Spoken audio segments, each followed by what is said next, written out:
Gloria a Dios. Muchas bendiciones, hermanos.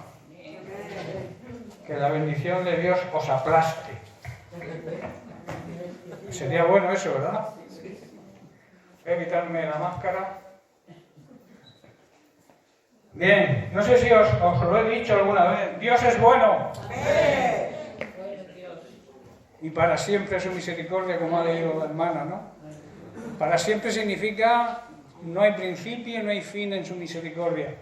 Es tan grande que lo inunda todo. Dios es bueno. Dios es bueno. ¿Hay alguien que crea que Dios no es bueno?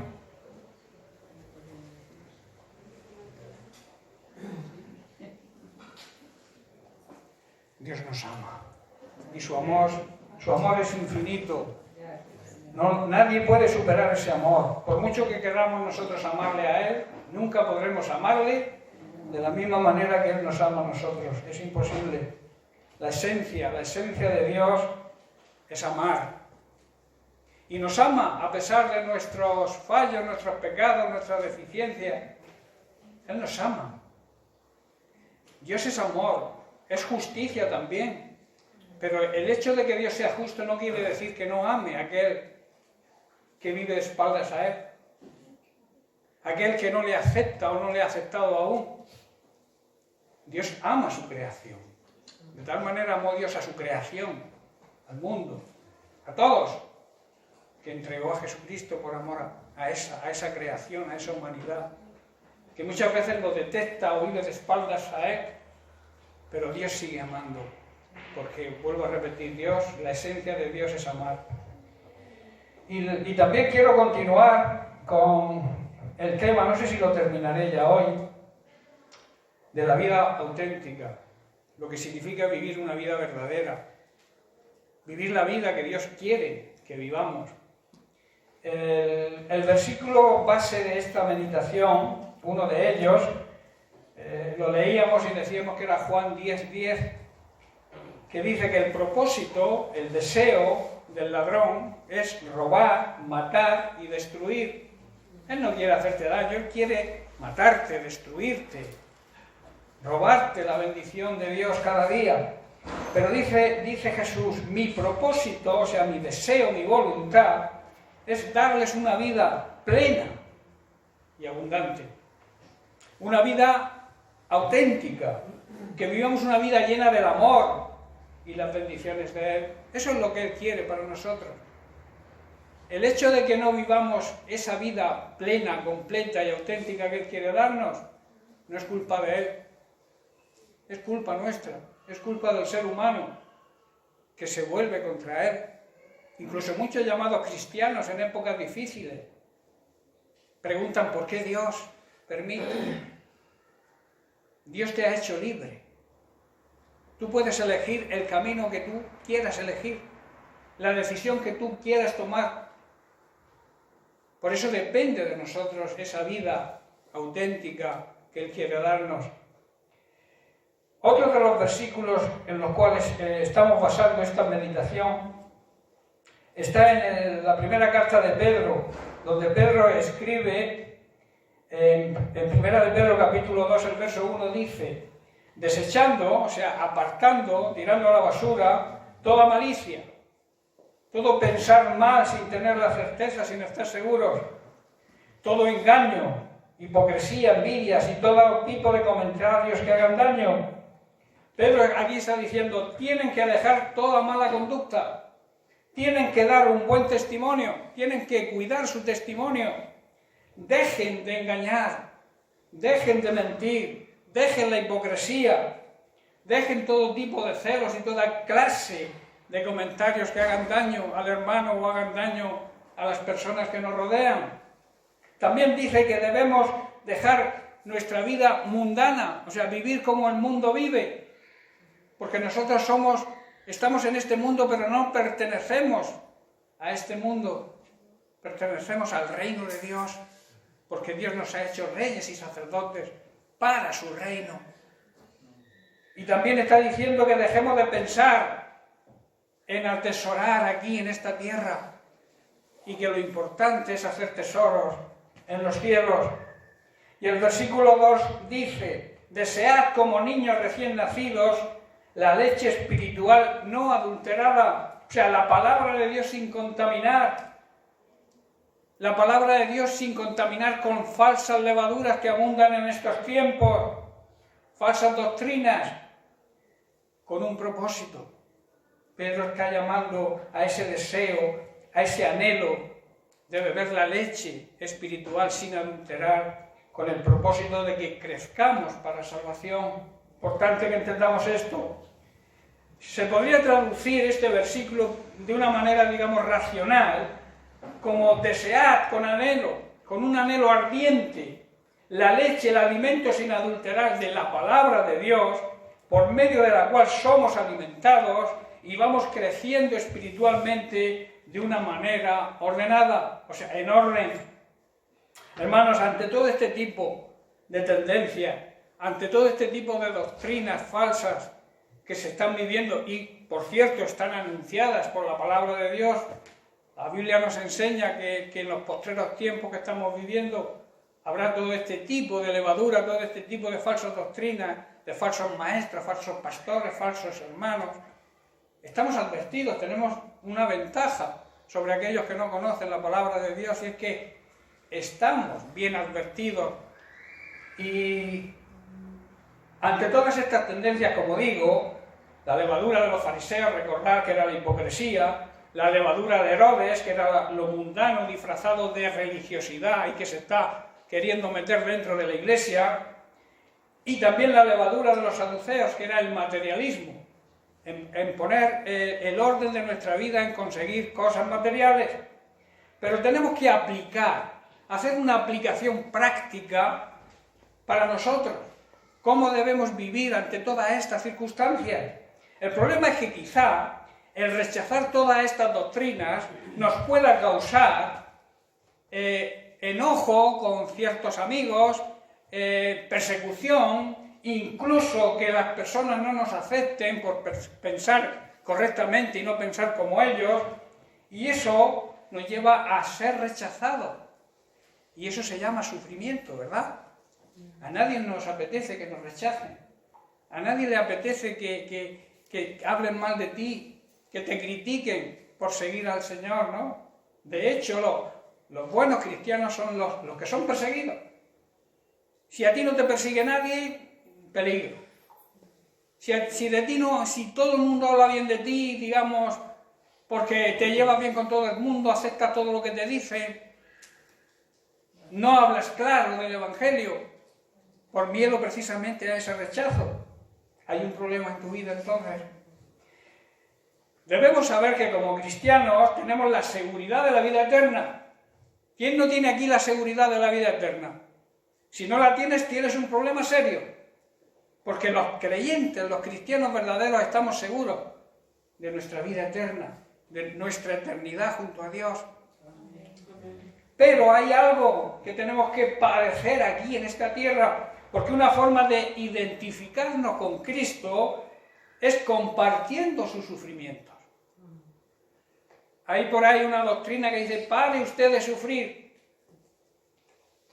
Una falsa levadura que se está metiendo, que ahora han puesto una emisora a nivel nacional que se llama Vida FM, precisamente queriendo imitar a Radio Vida, que es una emisora que transmite el Evangelio verdadero. Pero mirad cómo el diablo quiere introducir sus falsas doctrinas a través del engaño y de la mentira. Para de sufrir. Jesucristo sufrió. Y sufrió lo que tú no vas a sufrir quizás nunca en tu vida. Y sufrió por ti. Entonces, participar en los sufrimientos de Cristo, digamos que es un orgullo, es un privilegio ser participante de los padecimientos de Cristo. Si te persiguen, da gloria a Dios. Porque así han perseguido a todos los que sirven al Señor de verdad. Y está escrito en la Biblia también que hay muchos hermanos tuyos y míos que están sufriendo persecución mucho más grande que la que tú puedas sufrir hoy en día. Pero debemos entender que es un privilegio sufrir por Cristo. Sufrir por predicar el verdadero evangelio. Ser perseguido porque prediques la verdad. Alguien dijo, y lo comenté hace unas semanas, que es preferible hacer daño con la verdad que no matar con la mentira. La mentira te va a matar si te la crees, porque es lo que dice Juan 10:10, Jesús lo dice, el diablo quiere matar. ¿Cómo te mata? Así, de esa forma, llevándote a falsas doctrinas, encaminándote a sitios que no son correctos, que no viven la vida cristiana auténtica. Son, digamos, lobos disfrazados de ovejas, que también estamos advertidos en la Biblia sobre ellos.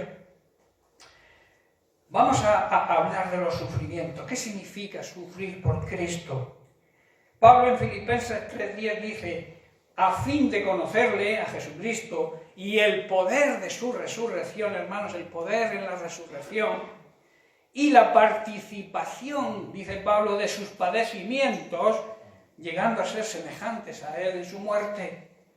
Y en 2 de Timoteo 2, versos 11 y 12, Pablo hace hincapié, palabra fiel y verdadera es esta: si somos muertos y padecemos y morimos con él, también viviremos con él. Porque yo sé perfectamente que Cristo vive, ¿verdad? Amén. Y si Cristo vive, yo vivo, porque yo estoy en Cristo. Porque la victoria de Cristo es nuestra victoria. Y eso tenemos que saberlo, y eso nos tiene que dar ánimo y mantener nuestra fe en lo que creemos. Nadie, y ahora analizaremos, nadie sufre por una mentira. Nadie se deja matar por una mentira. Y entonces dice el verso 12, si sufrimos, también reinaremos con él. Pero añade, si le negamos, él también nos negará. ¿Qué significa negar a Jesús? Negar a Jesús es anteponer falsas doctrinas que él nunca enseñó y aceptarlas como buenas. Eso es negar al Señor también. Negar al Señor es no estar de acuerdo con su doctrina. Negar al Señor es negar su divinidad, como hay sectas que niegan la divinidad de Jesucristo. Pero nosotros estamos advertidos. Nosotros sabemos que Jesucristo es Dios. Amén. Y que se hizo hombre para darnos la solución a la muerte espiritual que sufríamos, a la condenación que teníamos, porque la Biblia dice que todos somos pecadores y necesitamos a alguien que nos limpie de pecado, y eso fue la sangre derramada en la cruz del Calvario por nuestro Señor y Salvador Jesucristo.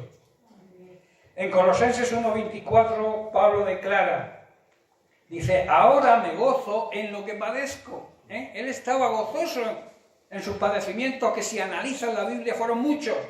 Dice, yo me gozo en lo que padezco por vosotros y cumplo en mi carne, en su propia carne, lo que falta a las aflicciones de Cristo por su cuerpo, que es la Iglesia.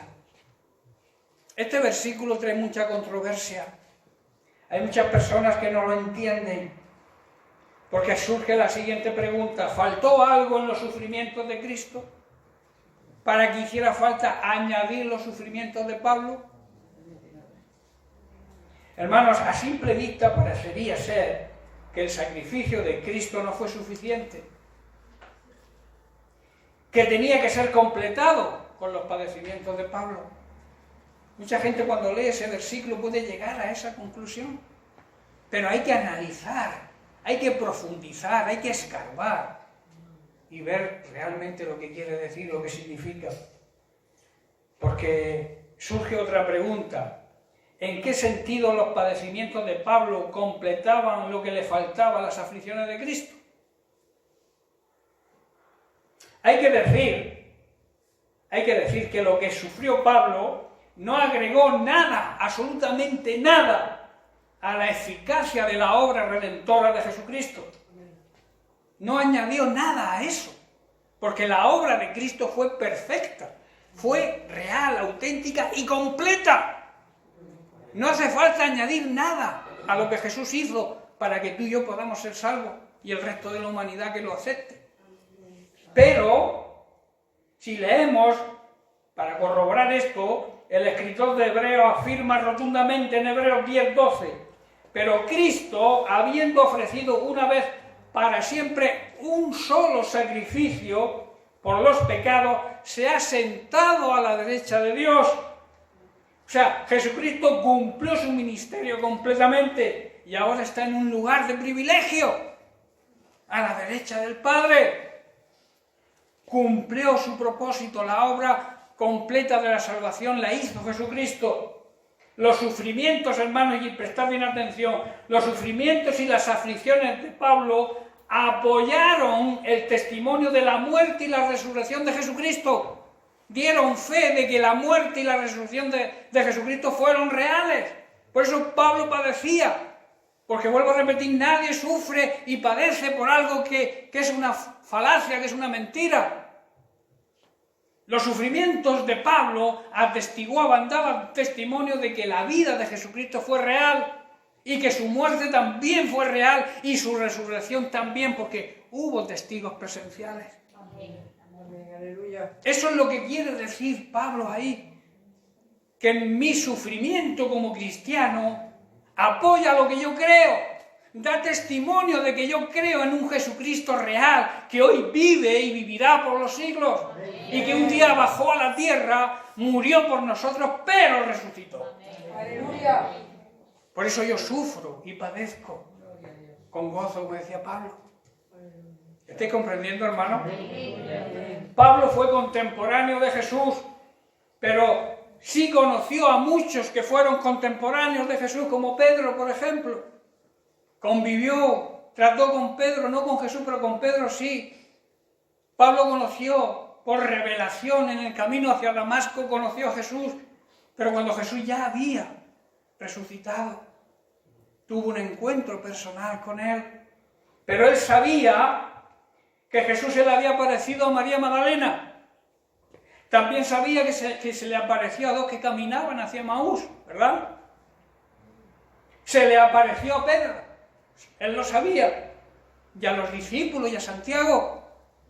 Por eso, él lo declara en 1 Corintios capítulo 15, los versos del 3 al 8, Pablo da testimonio de esto.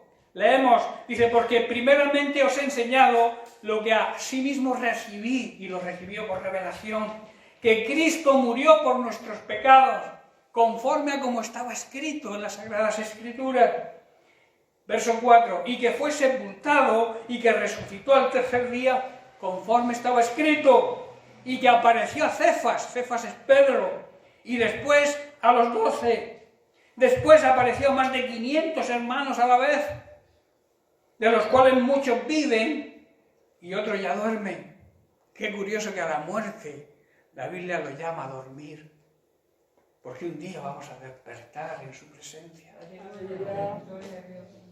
A mí, cuando dice duermen, el dormir es un periodo de descanso. Y dice que cuando abramos los ojos, estaremos ante la presencia de Dios. Qué bonito, ¿verdad? Qué precioso. Y el verso 8 dice, y al último de todos, como a un abortivo, se me apareció a mí. Dice Pablo, hablando de su encuentro personal con Cristo, camino de Damasco. Aquí hay que hacer una aclaración. Esto, cuando dice, y al último de todos, se me apareció a mí, esto habla del orden de aparición, no que Pablo fuera el último apóstol, como muchos aseguran, los que siguen las doctrinas luteranas y calvinistas, los llamados cesacionistas, creen que Pablo fue el último de los apóstoles y lo basan en este versículo. Pero aquí no está hablando Pablo de que él fuera el último apóstol, está diciendo que fue el último a quien se le apareció y da testimonio de ello. ¿Estáis entendiendo, hermano? Por tanto, los sufrimientos y las aflicciones de los apóstoles respaldan o respaldaron su testimonio acerca de la muerte y la resurrección de Cristo. En otras palabras, estaban dando fe de la realidad de lo que creían y que habían convivido con Jesús.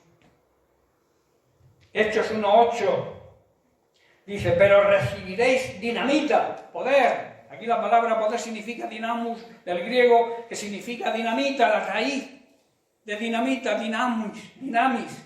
Dice, cuando haya venido sobre vosotros el Espíritu Santo, y entonces me seréis testigos en Jerusalén, en toda Judea, en Samaria y hasta lo último de la tierra. Hermanos, tenemos que recordar que la palabra testigo en griego significa mártir. Y mártir es una persona que padece hasta la muerte por defender lo que cree.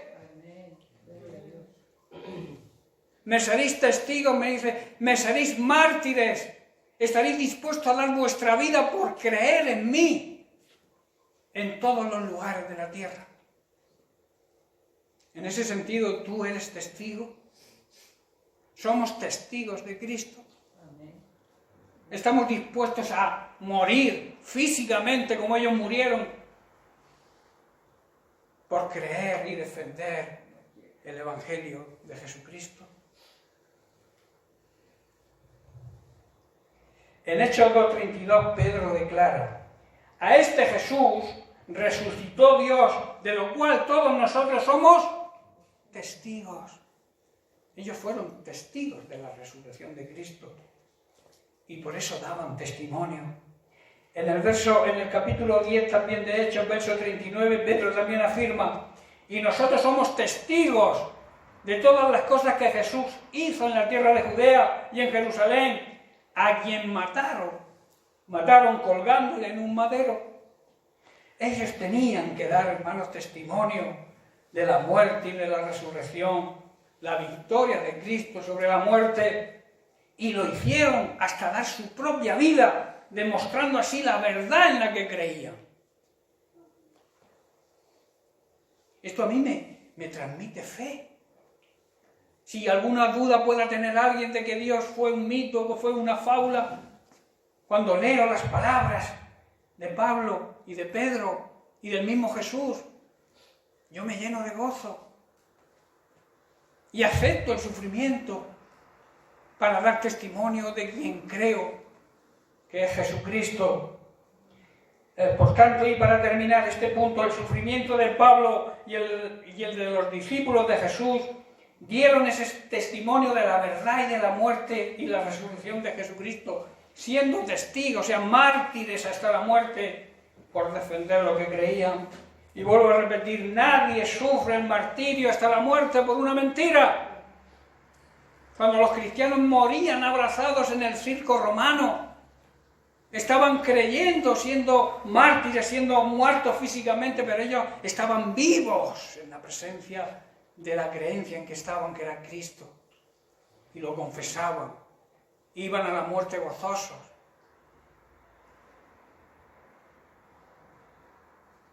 ¿Tenemos nosotros el mismo sentir, hermano?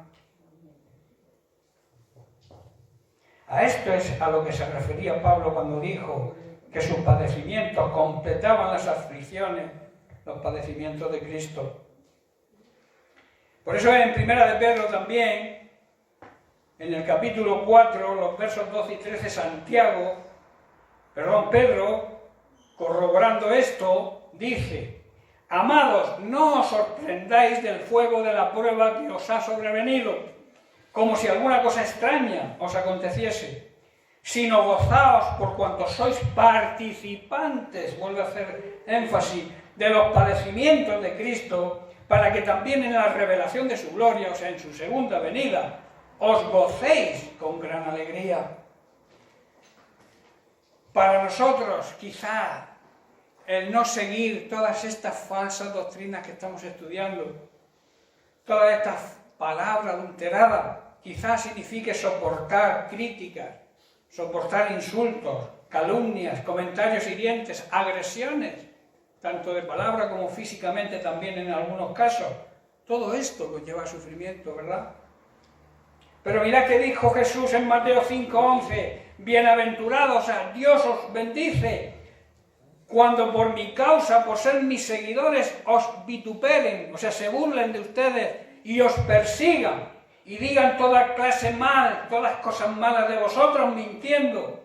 Y el verso 12 dice, gozaos y alegraos, porque vuestro galardón, vuestra recompensa es grande en los cielos, porque dice, así persiguieron de la misma manera a los profetas que fueron antes que vosotros. Y en 1 de Pedro 2:19 dice, pues Dios se complace cuando hacen lo que saben que es correcto y sufren con paciencia, o sea, soportan todo padecimiento sin alterarse. Aquí significa la palabra paciencia eso, cuando reciben un trato injusto. Hermanos, el soportar el sufrimiento, además de un privilegio, da testimonio del sacrificio de Cristo y demuestra nuestra fe. Nuestro sufrimiento, no se puede comparar con los sufrimientos de Cristo en la cruz por nosotros. Es incomparable. Por eso dice Pedro que tenemos que estar gozosos. Debemos, hermanos, permanecer firmes en lo que creemos y hacer lo que es necesario y lo bíblicamente correcto y alegrarnos cuando somos atacados injustamente por no seguir las tendencias del mundo, del sistema mundano que vive de espaldas a Dios y que ese sistema mundano quiere introducirse dentro de la Iglesia. Por eso tenemos que estar alerta. Por eso se repite tanto en la Biblia, mirad, estad pendientes, atentos, que nadie os engañe. Tampoco debemos dejarnos influenciar por vanas y huecas filosofías. No preocuparnos tanto por nuestra reputación, como Herodes, matando a Juan el Bautista, y pensar en hacer lo que le agrada a Dios, y no lo que le agrade al ser humano, al hombre. En Hechos 5:27 estaban los discípulos ante el concilio, y dice el verso 27, dice, cuando los trajeron, los presentaron en el concilio, y el sumo sacerdote les preguntó diciendo, ¿no os mandamos estrictamente que no enseñaseis en ese nombre? Y ahora habéis llenado Jerusalén de vuestra doctrina, y queréis echar sobre nosotros la sangre de ese hombre. Se refiere, claro, a Jesucristo. Y el verso 29 dice, respondiendo Pedro y los discípulos dijeron, es necesario obedecer a Dios antes que a los hombres. Amén. Es necesario agradar a Dios antes de agradar al ser humano. Amén. Y en Mateo 5, verso 10, Jesús dijo, bienaventurados los que padecen persecución por la causa de la justicia, o sea, por hacer lo correcto, porque de ellos es el reino de los cielos. Hermanos, nuestra posición como creyentes en la tierra es muy importante. No sabéis la importancia que tiene nuestra posición, cómo nos posicionamos ante las doctrinas verdaderas y las doctrinas falsas. Es muy importante. ¿Por qué? Porque a través de nosotros Dios administra, aplica su voluntad, sus deseos y manifiesta su gracia y su gloria a todo ser humano, a toda su creación. Eso es un privilegio, ¿verdad? Que Dios a través de nosotros demuestre el amor hacia los demás, demuestre su gracia. Pero para eso tenemos que predicar el verdadero evangelio. La leche pura sin adulterar. Es necesario hacerlo. Somos muy importantes. Entonces, ¿cuál debe ser la postura del creyente ante el mundo, ante el sistema que nos rodea? ¿Cómo el creyente puede mantenerse en integridad? La respuesta es muy fácil. Alimentándose de la verdadera palabra de Dios. Teniendo un alimento espiritual correcto que te haga crecer en orden, no en desorden. Todo bebé, decíamos, necesita y depende del alimento que su madre le produce para su desarrollo y su crecimiento. De la misma manera, el creyente, hermanos, necesita y debe depender del alimento espiritual, del alimento del cielo, el pan bajado del cielo, la palabra de Dios, Jesús hecho hombre, para su desarrollo y crecimiento de una manera correcta y en orden. ¿Me estáis entendiendo? Por eso Pedro hace ese símil de la leche para un bebé. La palabra de Dios sin adulterar tiene que ser para nosotros ese alimento que anhelamos ardientemente cada día. Y debemos alimentarlo cada día. Si tú quieres estar fuerte espiritualmente, tienes que comer la palabra de Dios diaria. Pero comer bien. El que come mal, físicamente hablando, el que se harta de hamburguesa o de panceta, al final, ¿qué le ocurre? Que el estómago se le produce una úlcera, quizá, porque no está alimentándose correctamente. Pues lo mismo ocurre con las doctrinas falsas. Cuando tú comes basura, que hay mucha basura, por eso no os recomiendo que el internet lo toquéis lo menos posible, a no ser que tengáis discernimiento y sepáis lo que veis, lo que escucháis. Y escuchad la sana doctrina. Hay mucha basura en las redes sociales, mucha. Y yo veo aquí hermanos que se pasan horas y horas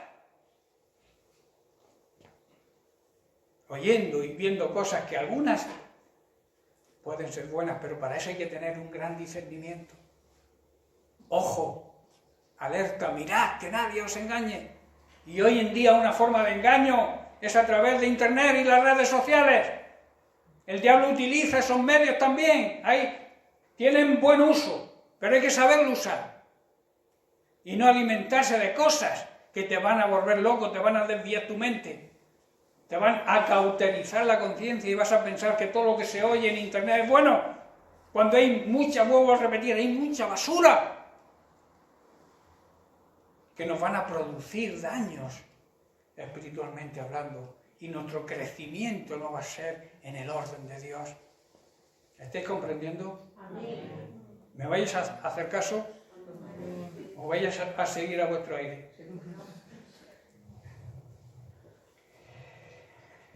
Ese alimento verdadero se encuentra en la palabra de Dios, en Jesucristo, el Verbo hecho carne.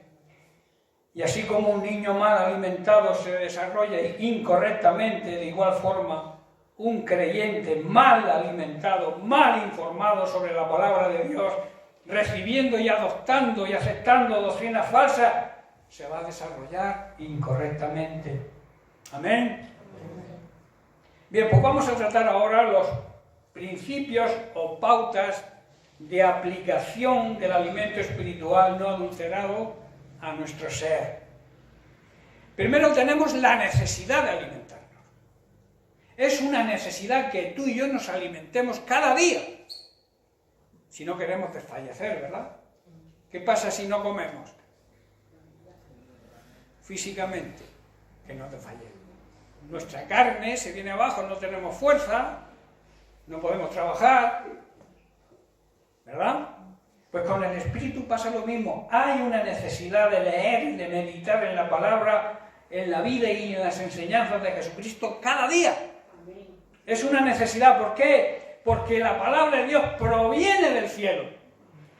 Es la mente de Dios. Porque Dios es el autor de la palabra de Dios. Claro. Es el Espíritu Santo. Porque proviene de Dios, tenemos que indagar, tenemos que profundizar en esas enseñanzas. ¿Con qué propósito? Para conocerle a Él y su voluntad para nosotros. Es el medio por el cual Dios revela su carácter y el fundamento de la vida ordenada y de la vida plena y abundante que Él quiere que vivamos. Si tú quieres saber y recibir esa vida abundante que necesitas, tienes que acudir necesariamente a la palabra de Dios cada día. ¿Estáis entendiendo? En segundo lugar, la necesitamos no solamente conocerla, sino asimilarla. No el saber que la palabra de Dios tiene poder, tiene autoridad, sino que actúe en nosotros. Para eso tenemos que tomarla, ¿verdad? Como el que toma una medicina cuando está enfermo. Tú sabes que la medicina te va a curar, pero si no te la tomas, es imposible. Pues con la palabra de Dios ocurre lo mismo. Tenemos que absorber, comprender sus principios para vivir esa vida auténtica y real que Dios quiere. A través de esa asimilación llegamos a reconocer la autoridad, la soberanía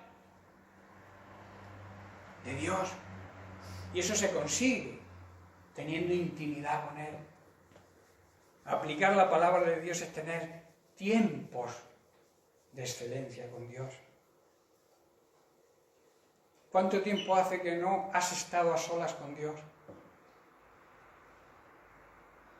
En intimidad. No pidiéndole cosas, que a veces nos pasamos el día pidiéndole cosas. Y Él sabe de qué tiene falta. Su palabra sí lo dice, ¿verdad? Ten intimidad con Él. Háblale como un hijo le habla a un padre. Estate atento también a lo que Él te dice, porque muchas veces tampoco le prestamos atención. Caemos en rutina, en hábitos. A eso se le llama religiosidad. Y Dios no quiere personas religiosas. Quieren personas que traten con Él en intimidad. Llegar a conocer sus deseos. Si tú quieres llegar a conocer el deseo, el propósito que Dios tiene para tu vida, tienes que tener comunión con Él. Tienes que intimidar con Él. Y debes permitir que Él coordine y que dirija tu vida. Si no, esa vida que Él quiere darte, no te la puede dar, porque tú le estás poniendo una barrera, queriendo anteponer tus deseos a los deseos de Él. Y por último, las necesitamos obedecer. Una vez que las sepamos, una vez que tengamos trato en intimidad con Dios, una vez que sepamos lo que Dios quiere que hagamos, tenemos que hacerlo. Pues está la necesidad. Buscar a Dios en oración, meditar en su palabra, tener la intimidad con Él, hablar con Él y luego obedecer lo que nos dice. Eso se llama aplicar la palabra de Dios a nuestra vida.